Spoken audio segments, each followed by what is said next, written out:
Clint and the Eve. Do you think that's enough? That has a potential to deal a lot of damage. Perhaps that Diggy will bring on MPH as well. Oh, Can we have bring the seen Divine Glaive. we have seen lethal Diggies. Exactly. Like Yeah. 4 or 5 auto alarm bombs could do the job, but here we go. Loading into the Land of Dawn. Once more, it's Todak versus MDH, and both sides are bringing in their own flavor, their own spice. I haven't been to Vietnam, so I don't know what kind of spice they're packing in their cuisine, but in their draft, boy oh boy, Coach TNTK, I love it. He swerved us with the Clint. Here we go. Game 1 in a best of 1. Todak versus MDH. Let's mind these rotations. Where are they starting? Jungler. Oh, it seems like Welcome to Todak, they are going to start the orange. Meanwhile, from the side of MDH, they are going to start from the purple. So same last match. And I really want to check out anything. Is there anything in peculiar in terms of those spells and those items here? Okay, so flickers. 4 Maze brought in. Oh, but very early hook here. And trouble, already committing that flicker, and Nart to the rescue. We're okay. You were saying? Seems like, yeah, it's very clear that MDH, all they want to do with this Diggy is babysit the gold lane. But for Maze, he's a little trouble. Oh, yo, this is what 4Maze does. If I'm not mistaken, maybe a couple years ago, LaFell and Gideon were telling me that this is the signature 4Maze gameplay, and he just goes into the back line. Again, we are going to witness that in today's match, but it's still a very clear 2v2 bot side. Remember that Clint has no flicker, so perhaps Rival here, who is clearing jungle bot side, might take advantage of that. We'll see. Early rotation, but top side, something is brewing up, but Vendetta can smell it. Oh, close call. Close to 1 HP almost. Yeah, he nearly got taken down there. There's a lot of emphasis, as you can see here, coming in. But wait a minute. Okay, Todak, they're playing very aggressive here in the early game. They're trying to put as much pressure as they can. Understanding they do have the Assassin, they do have Hayabusa as their jungler, and that's the kind of edge that they want to work on. Yeah. Please do note as well, Gnart will have that ever, so no MPH Diggy. Again, the damage from Eve and Clint, is it enough? Let's see. Potentially a huge clash here. My God. The King just leans into it. No penalty zone just yet. First blood drawn by 4Maze in his debut game at M4. Beautiful, beautiful, beautiful. Todak now going to be leading in terms of that gold as well because they were able to get that neutral objective. Now, how are MDH going to try play about this, right? Because in terms of that early game, MDH has way more of ability to kind of work with. They need to be a little bit more safe when it comes down to that rotation, and they are trying to play for that, so they do still have the ability to come back in the game because it has only been 3 minutes. Oh my God, a flicker. Oh no! They chunked down on that cowboy. Another kill down bottom. I think that was a key kill. I think they really need to take care of hey. And it's curious as to, I guess why. Nart couldn't have done anything. Yeah, he was a little bit too far back here, but oh my God, another war is brewing up. Oh, down bottom. Oh, real world manipulation committed here by Need My Help and pushes back. Todak. Picking their fights, picking their battles, a disciplined play from the Malaysians here. And again, MDH. Clint's main source of damage dealer, 0-1-0, level 4. Not a good start. Todak, they are trying to expand in the map control and taking a look at the emblems.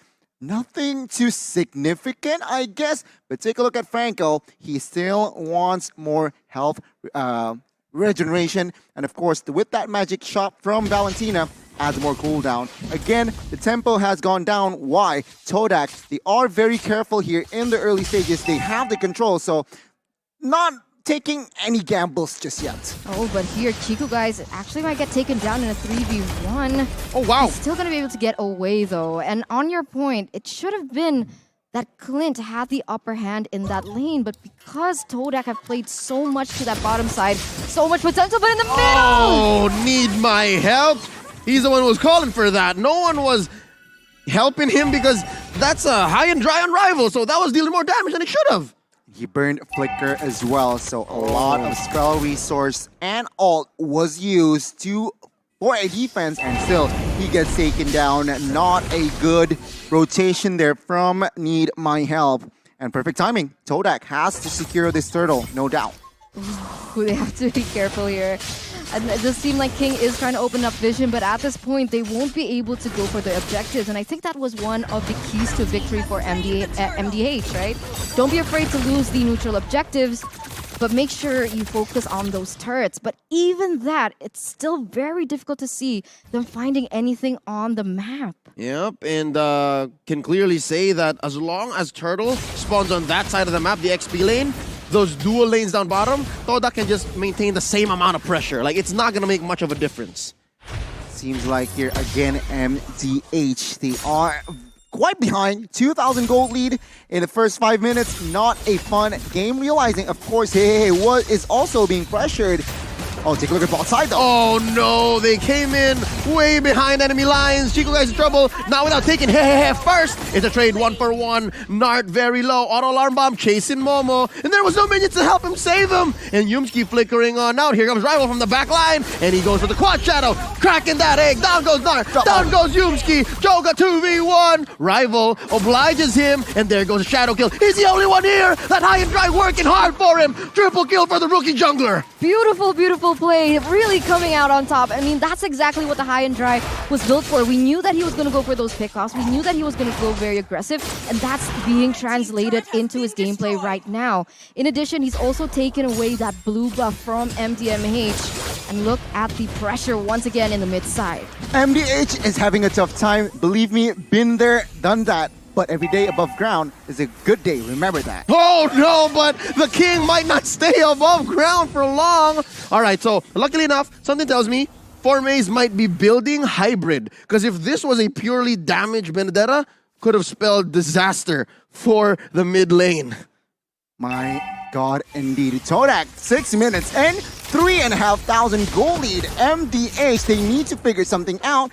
Again, Clint, I'm not convinced they have enough damage towards the late game as well, but take a look at that. Oh! They popped the king off camera, and now Yumski threatening a kill, forcing out Need My Help to use the RWM, and here comes Momo and Chiku, guys. Down goes the Eve once more. The Nart, the egg gets popped. Momo gets shut down, though, and traded out for the Clint. That's a 3-for-1. Make that a 4-for-1. It's okay! And Rival was just off camera dealing with the turtle himself. Oh, that's multiple battlefields that Todak's winning on. Yeah, 4-for-1 trade, but they also got a turtle. So technically a 5v1, as now we have some moments to look at the items here. 7 minutes in. Take a look at Momo, 6,000 gold, and he already immediately built that BOD and Malefic Roar. So physical damage and penetration is the way to go. They understand that he is the main damage dealer, and there you go. Full damage. Don't forget about the Hayabusa. He is building towards that BOD, so expect more physical damage from Todak. Again, MDH, they are getting dismantled at this point and not looking good because they don't have any clear agendas towards 2 minutes in the future. It's hard to see her too as well, because Need My Help on the Eve. You want to rely on the skills that she has in her arsenal to be able to deal out the utility with the slows, which is why she got the Ice Queen 1. But she doesn't have the book yet, so she's going to be struggling in terms of that mana, and it's going to be hard to see the impact she has in the game. She can't just spam it. She needs to be very careful with the spell casting.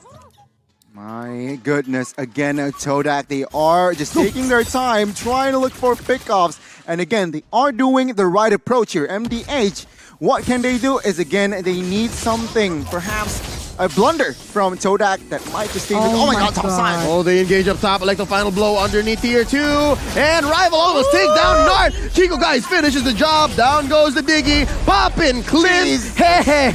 Goes as well. 2 for none so far, while all this while, Momo was demolishing that mid lane tier 2. Up top seems to be next. Over 8,000 gold lead, another tower on the way. Todak, they really are just snowballing from that early game. Guys, I'd like to remind you, it's only been 9 minutes. The first Lord just spawned, and this is how one side of the game is looking. Is there any way that MDH can come back from this deficit? Again, they need, I guess, to find a miracle. Todak needs to make a mistake twice or thrice even, then MDH can somehow equalize. As it stands, it's not really looking good here. MDH, 3 basers standing with the first Lord marching very, very soon. If they make another mistake, Todak can just clean it off. Yeah, I think a mistake from MDH is something that they cannot calculate for. They shouldn't be able to calculate for because they're so behind. If there is one thing I can say about the MDH situation is it's a grocery list of things that they need to do to come back. And I have two main theories, right? Number one, have the King build complete defense. Make him a chunky Terizla. And then number two, it's the hide behind turret. Like, if there's a defense that's gonna happen, it's gonna be inside their base. If you're Look at those recalls. Oh. I like it. It's the M4 recalls, but if your two bruisers are inside the base, that's not a good sign, isn't it? Let's see, the Marching Lord in the mid. This is a level 1 Lord, mind you. So they should be able to... Oh, no, they catch it! And that's a half health Clint running back. And they are just raining down upon this turret. He gets popped by 4 maze, making a beeline into the back line. And Need My Help puts up the RWM, quelling this siege. They live for now. Are they gonna go for it? They're one man down here. I guess it's equal 4v4. But Need My Help! He is the one to go down next. Chiku guys coming in, taking down Need My Help, and the base is gonna be up next on the docket. Bottom lane taken down, top lane, it's the minions working on him. Todak can see the writing on the wall. Here comes the King, penalty zone into 1, and there's the ult! Nibiru's passion into 3 members. Narc gets popped by a rival. He's unstoppable, but they ran out of waves. MDH still breathing. Ooh, if they prolong that a little longer, then that might have been the save and grace that MDH needed, right? They needed Todak to overcommit, but they made the right call there. 11,000 gold lead still. They don't need to hurry things up, but they're going in once again. There's a hook on the Joga, and I think they lost the bite. They let go of that. Was still on cooldown, so that was a close call. I mean, take a look at the player score. Earlier, it was 4 members, and now let's focus on the damage dealt. Momo, Chiku guy's rival, top 3 is on towards Todak. Meanwhile, the top damage dealer forms out of MDH is the Roamer. That's not a good sign. Yeah, no, it's basically because of all those auto alarm bombs. And so far, that's the only safe bit of poke that MDH has. Wow, I'm surprised that Beatrix is actually doing so well in the hands of Momo. Might be the first Beatrix win in a while, or if not, all of M4. Yeah. It's, again, looking bleak for MDH. 16-4 here, and 3 base turrets gone down. So the base is very exposed. Todak playing it smartly, playing this disciplinedly. They are waiting for the next Lord, and perhaps they are going to look for the end. MDH, again, if you ask me, what can they do? They need to wait a mistake. Up top, though, look at this. 4 maze is having his way with and it needs 4 members to respond for them to punish 4 maze, and they give the kill to Narc. Oh lord, that was a shutdown, if I'm not mistaken, but a kill is a kill. The only real ask is maybe it should have gone to the cores. It's still a really good display coming in from Todak. They were able to utilize 4 maze as a distraction, and they were now able to secure that. Lord without... It's free. Yeah, for free. Sorry, I was looking at Yumski and I was like, is he gonna get that hook? But he still misses right now. They have 10 seconds left for 4 maze to go back up. And MDH, this might be the final defense that they have in this game. Not looking good for a DG debut here by MDH. Let's see the offense and as well as defense, Leo. Yep, all lanes masterfully synchronized. They're crashing in. The answer, RWM, Need My Help, going in, acting like a turret himself. And MDH is the king, very low, gonna back out. Oh, he's making that body of Smith work, double time, triple time even. And goes Narc. He gets popped, but they survive. Oh, what? No, wait, there's a bite. Down goes Hehehe, and that's about it. They lasted maybe seconds more than they should have, but it's all crumbling down. That Need My Help, the only bastion left, but Todak, they get the dub. They get the dub, and they're officially the upper bracket, the first to secure the upper brackets in the knockouts. Congratulations to the Malaysian representatives.